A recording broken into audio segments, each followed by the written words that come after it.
রাজ্য প্রশাসনে IAS, IFS এবং টিসিএস পর্যায়ে 8 জন অফিসারের দায়িত্বে রদবদল করা হয়েছে। বৃহস্পতিবার সাধারণ প্রশাসনের উপসচিব পি দেবনাথ এক বিজ্ঞপ্তি জারি করে এমনটাই জানিয়েছেন।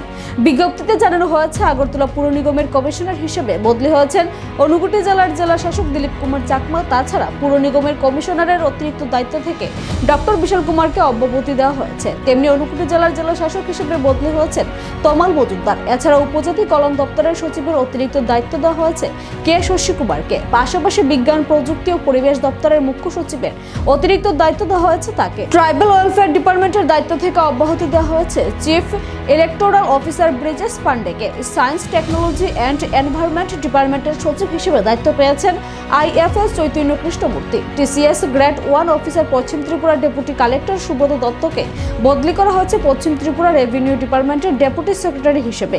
সুরামুড়া এসডিএম রূপন দাসকে পশ্চিম ত্রিপুরা জেলা রেভিনিউ ডিপার্টমেন্টের ডেপুটি সেক্রেটারি হিসেবে বদলি করা হয়েছে।